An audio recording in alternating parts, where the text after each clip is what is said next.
လက်ပံတောင်ကျင်းနီစီမံကိန်းကသိမ်းဆည်းထားတဲ့လယ်မြေတချို့မှာဒေသခံလယ်သမားတွေဝင်ရောက်ထွန်ရက်ရာကရဲတပ်ဖွဲ့တွေနဲ့တင်းမာမှုဖြစ်ပွားပြီးမနေ့ကပြစ်ခတ်မှုနဲ့ရိုက်နှက်မှုတွေဖြစ်ပွားခဲ့ပါတယ်။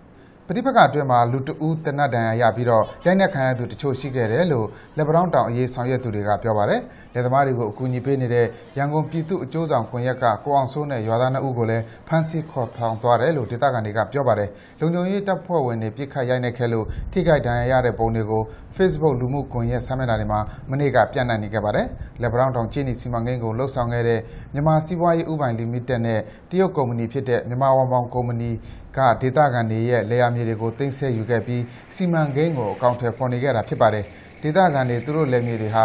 သားစဉ်မြေးဆက်လုတ်ကင်စားတောက်ခဲ့တဲ့နေမြေတွေဖြစ်တဲ့အတွက်မရောက်နိုင်ဘူးလို့ပြောဆိုသလိုနစ်နာကြေးကိုလည်းလက်မခံဘူးဆိုပြီးတော့ညှင်းဆိုထားကြပါတယ်။လက်ပံတောင်ကျင်းနီစီမံကိန်းနဲ့ပတ်သက်ပြီးစုံစမ်းရေးကော်မရှင်ကဒီစီမံကိန်းကိုဆက်လုပ်တဲ့အကြောင်းနဲ့လယ်သမားတွေကိုထိုက်တဲ့နစ်နာကြေးပေးဖို့အစီရင်ခံစာထုတ်ပြန်ထားပါတယ်။လယ်သမားတချို့ကတော့နစ်နာကြေးမျိုးပဲစီမံကိန်းကိုလုံးဝရပ်ဆိုင်းပေးဖို့ပဲတောင်းဆိုနေကြတာပါခင်ဗျာ။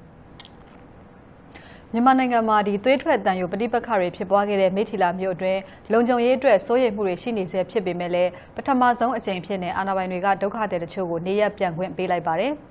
ယာယီခိုလိုရာစခန်းတွေမှာနေထိုင်နေသူတွေကမွတ်စလင်အများစုပါဝင်တဲ့လူ600လောက်ကိုနေရပ်ပြန်နိုင်အောင်လို့စီစဉ်ပေးခဲ့တာဖြစ်တဲ့အကြောင်းမိထီလာမြို့ကစေတနာဝန်ထမ်းအကူအညီပေးနေတဲ့သူတွေကပြောပါတယ်။ဘာသာရေးကွဲပြားမှုပေါ်အခြေခံဖြစ်ပွားခဲ့တဲ့ပဋိပက္ခတွေအပေါ်လုံခြုံရေးအာဏာပိုင်တွေရဲ့ကင်တွယ်ခဲ့တာနဲ့ပတ်သက်လို့နိုင်ငံတကာအတိုင်းအဝိုင်းကလည်းစိုးရိမ်မှုတွေကိုထုတ်ဖော်ပြောနေကြပါတယ်။အခုလိုမျိုးဒုက္ခသည်တွေဒီလိုပြောနေကြတဲ့အချိန်မှာပဲအခုလိုဒုက္ခသည်တွေနေရပ်ပြန်ခဲ့ကြတာပါ။ပြီးခဲ့တဲ့လတုန်းကဖြစ်ပွားခဲ့တဲ့လူပေါင်း40ကျော်သေဆုံးပြီးတော့1000ကျော်အိုးမဲ့အိမ်မဲ့ဖြစ်ခဲ့ရတဲ့မိထီလာမြို့ကသွေးထွက်တန်ယိုတိုက်ခိုက်မှုအတွင်းထွက်ပြေးတိမ်းရှောင်ပြီးတော့ယာယီစခန်းတွေမှာနေထိုင်သူတွေထောင်နဲ့ချီရှိနေစေဖြစ်ပါတယ်။အစိုးရကအရေးပေါ်အုပ်ချုပ်ရေးကြီးညာခဲ့ပြီးတော့အခြေအနေကိုထိန်းသိမ်းခဲ့ရကနေအခုအခါမှာတည်ငြိမ်မှုရှိလာပေမဲ့လည်းလုံခြုံရေးအတွက်စိုးရိမ်မှုတွေကတော့ရှိနေကြဆဲပဲလို့မြို့ကန်တွေကပြောပါတယ်။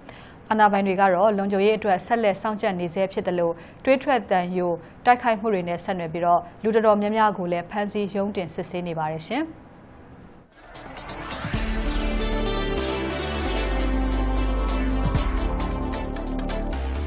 တရုတ်နိုင်ငံနဲ့ဖြစ်ပွားနေတဲ့ရေကြောင်းနယ်နိမိတ်အငြင်းပွားမှုတွေကိုအများဆုံးဖြေရှင်းရေးနဲ့ဒေသတွင်းနိုင်ငံတွေကြားစီးပွားရေးအရာပူးပေါင်းဆောင်ရွက်ဖို့ဘရူနိုင်းနိုင်ငံမှာကျင်းပနေတဲ့အာဆီယံထိပ်သီးဆွေးနွေးပွဲမှာအဖွဲ့ဝင်နိုင်ငံတွေကဆုံးဖြတ်ကြပါတယ်။တရုတ်နဲ့ဒေသတွင်းနိုင်ငံတွေကြားတောင်တရုတ်ပင်လယ်ပြင်အတွင်းရေပိုင်တဲ့အငြင်းပွားမှုတွေအရေးဒီနှစ်ကုန်မှာဆွေးနွေးဖို့စီစဉ်ထားကြတာပါ။ဒေသတွင်းနိုင်ငံတွေကြားမှာပဋိပက္ခဖြေရှင်းရေးနဲ့ပတ်သက်လို့ဘုံသဘောတူညီချက်တစ်ခုရရှိထားတဲ့အကြောင်းထိုင်းနိုင်ငံကအဆိုပြုထားပါတယ်။မြန်မာအစိုးရသမ္မတဦးသိန်းစိန်အပါအဝင်ဒေသတွင်းခေါင်းဆောင်တွေဘရူနိုင်းနိုင်ငံမှာကျင်းပတဲ့အာဆီယံထိပ်သီးဆွေးနွေးပွဲကိုတက်ရောက်နေကြတာပါမြန်မာနိုင်ငံက